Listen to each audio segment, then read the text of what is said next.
About 2 hours or a little bit less to go up and back for 30 miles. That's not bad. But again, I'm cruising along 21 mile an hour too. A lot of times I'll see deer coming across this trail. Hopefully this morning we'll see some. I'm only going to tape halfway, so anytime we could see deer along the trail. I mean, we got residential area off to the left here and kind of like a bog area off to the right here. A lot of low-lying marsh in that area. But the deer tend to really love hanging out in those areas.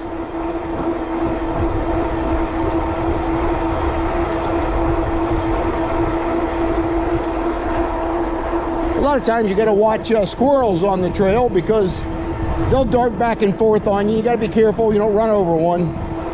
I did hit one last year. He kind of rolled a little bit, and when I come back through there I didn't see him, so he must have been okay. Poor little fella. And another thing you got to really watch is children on the trail, anywhere from 3 years old to 6 or 7. I mean, kids are kids. They're not thinking a thing about anything else on the trail except what they're doing.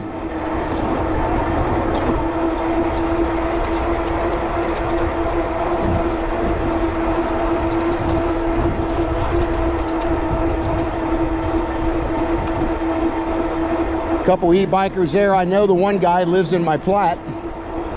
Haven't seen him before, so he must just got him an e-bike. But little kids, they'll dart right in front of you when you holler on your left. For some reason, that's the way they want to run. So, got to be real careful around little kids. And just be courteous to everybody. When you're going to pass them, say on your left. A lot of times they're listening to music and podcast or whatever, and they're not going to hear you. So you got to be careful when you go by people.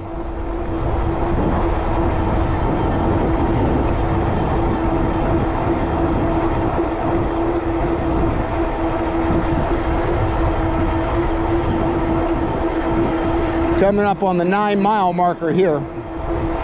So we only got about 6 miles to go to get to the halfway point.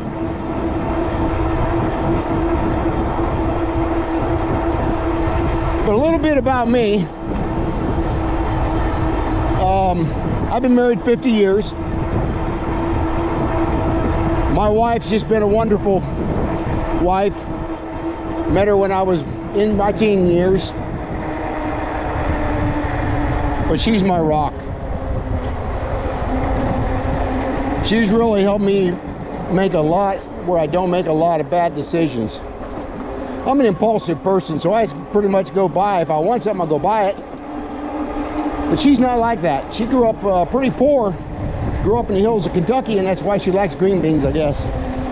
But she, her dad was a coal miner and got black lung, and then they had to move up here after couldn't get the work, kind of dried up down there, even in the coal mines. And we're talking back in the late 50s, early 60s.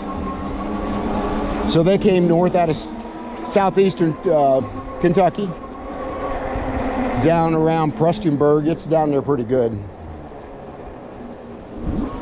I tell people about that area because I really didn't go see where her homestead was until we went down there to a family get-together, and they talk about these hollers where I didn't really know what a holler was. I found out when I got down there. It's like a little divot in the mountain, as you know, and there's the homestead down in that divot. And they grow corn right up the side of the mountain. That's kind of cool.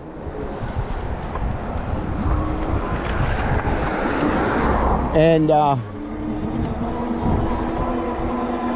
so I can see why they say you got to pump in sunshine, because at 10 o'clock the sun comes over the mountain. At 2 o'clock it's pretty much going down the other side of the mountain.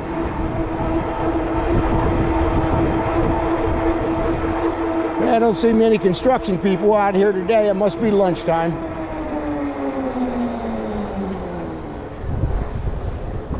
They've changed things here a little bit, so I had to kind of look for that area I needed to turn into. Yeah, doing a lot of replacing sewers and things along the road here. And they tore the bike trail up here, so got to go through some more gravel to get back to our trail.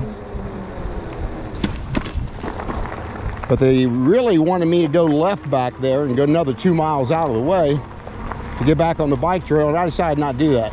I found this little shortcut, and I'm only about 3 or 4 minutes out of the way that way. Back on the bike trail here, of course. But that's a different kind of living you get down in the hills and the mountains of Kentucky, Tennessee, North Carolina. People down there are just so frugal. Of course, everybody knows everybody. But they really take their time down there. They're not in a rush like we are up here in north part of the country, where everything has to be done yesterday. It's not like that down there. It may have changed a little bit over the years, I don't know.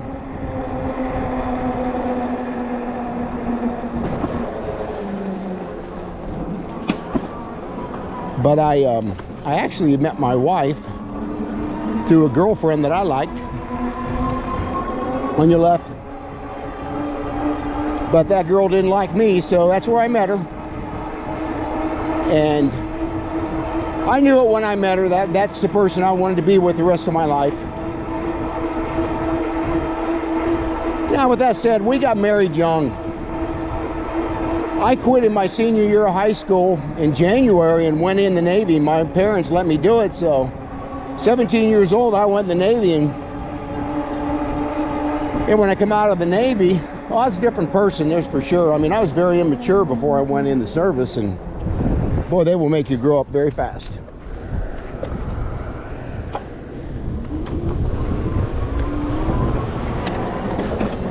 I learned a lot about responsibility and growing up, being a man.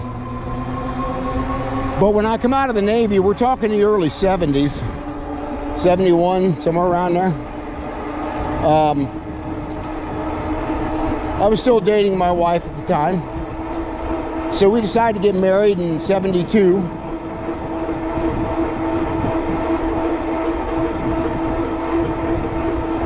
On your left, thank you.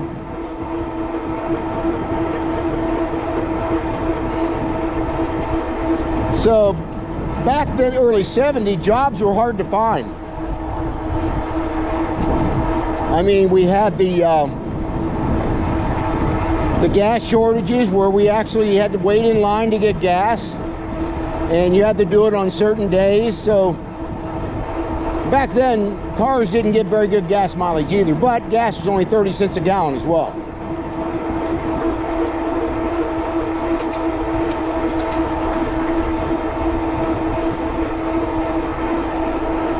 So back then, I was working through several jobs, and we had a couple kids, 18 months apart, 73 and 75. And so like I said, jobs are hard to find, any good paying jobs. I mean, making $1.80 an hour was a little difficult. But it's all relative to today, cost of everything, it's all relative. So about 1979, 1980, I was working at an aircraft company that made propellers for turboprop propellers for smaller planes like Cessnas and stuff like that. And it's a great job, making decent money, had benefits, but got laid off. Well, went on strike, then got laid off. So at that time, I was working a couple jobs at a time just to make ends meet.